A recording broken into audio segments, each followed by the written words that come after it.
2019 നടന്ന ശബരിമലയിൽ നടന്ന സ്വർണ്ണ കവർച്ചയെ മറച്ചുവെക്കാനാണ് 2025 സ്വർണ്ണപ്പാളി കൈമാറിയതിലും കവർച്ച നടന്നുവെന്ന് വരുത്തി തീർക്കാൻ ശ്രമിക്കുന്നതെന്ന് CPM സംസ്ഥാന secretary MV Govindan master. PS Prashanth പ്രസിഡന്റായി വരുന്നതിന് മുമ്പ് തന്നെ അതുമായി ബന്ധപ്പെട്ട ഫയലുകളിൽ നീക്കം നടന്നിരുന്നു. രാഷ്ട്രീയ അധികാരത്തിന്റെ ഭാഗമായി ആരെ വേണമെങ്കിലും പ്രതിയാക്കാൻ പറ്റുമല്ലോ എന്നും MV ഗോവിന്ദൻ മാസ്റ്റർ പറഞ്ഞു. പ്രശാന്തിന്റെ കാര്യത്തെ സംബന്ധിച്ചിടത്തോളം അവർ പറഞ്ഞിട്ടുള്ളത് കഴിഞ്ഞ 2019 കൊള്ളക്ക് സമാനമായ രീതിയിൽ ഒന്നുകൂടി നടന്നിരിക്കുന്നു എന്ന് വരുത്താൻ വേണ്ടി ബോധപൂർവ്വം നടത്തിയിട്ടുള്ളതാണെന്നാണ്. പ്രശാന്ത് വരുന്നതിന് മുമ്പേ തന്നെ ആ ഫയൽ ഉണ്ടായതും അതിനടിസ്ഥാനപ്പെടുത്തി നിലപാട് സ്വീകരിച്ചു പോയതുമാണ്. എന്താണ് നമുക്ക് നോക്കാം, ഇനി വരട്ടെ. ഇനി നമുക്കിപ്പോൾ അതിൻ്റെ അകത്ത് ആരെയും ന്യായീകരിച്ച് മുമ്പോട്ടേക്ക് പോകേണ്ട കാര്യമൊന്നുമില്ല. നോക്കാം അതിൻ്റെ അകത്ത് എന്താ ഉള്ളത്. രാഷ്ട്രീയ അധികാരത്തിന്റെ ഭാഗമായിട്ട് വരുമ്പോൾ പലരെയും പ്രതിയാക്കാൻ പറ്റും.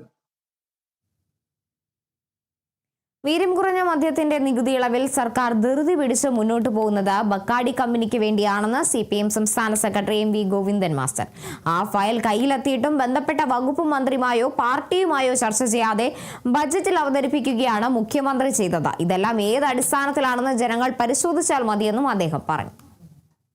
VD സതീശൻ മുഖ്യമന്ത്രിയായിട്ട് 3ാമത്തെ ദിവസമാകുമ്പോഴേക്ക് ആ ഫയലിന് ജീവൻ വെച്ചു. ബഡ്ജറ്റ് അവതരിപ്പിക്കുന്നതിന് 24 ദിവസം മുമ്പ് കൃത്യമായിട്ട് VD സതീശന്റെ കയ്യിൽ ഈ ഫയൽ എത്തിയിട്ടും ഒരാളോടും ചർച്ച ചെയ്യാതെ, കോൺഗ്രസ് നേതൃത്വത്തോട് ചർച്ച ചെയ്തിട്ടില്ല, അതുപോലെ UDF നേതാക്കന്മാരോട് ചർച്ച ചെയ്തിട്ടില്ല, ബന്ധപ്പെട്ട വകുപ്പ് മന്ത്രിയോട് ചർച്ച ചെയ്തിട്ടില്ല, ആരോടും ചർച്ച ചെയ്യാതെ യഥാർത്ഥത്തിൽ ബഡ്ജറ്റിന്റെ ഭാഗമായിട്ട് അവതരിപ്പിക്കുകയും നാളെ ഇപ്പോഴതിന്റെ സാമ്പത്തിക വശം കൈകാര്യം ചെയ്യുന്ന രീതി ഫിനാൻസ് ബില്ല് കൂടി കൈകാര്യം ചെയ്യുന്നതോടുകൂടി അത് കേരളത്തിൽ നടപ്പിലാക്കാൻ പോവുകയാണ്.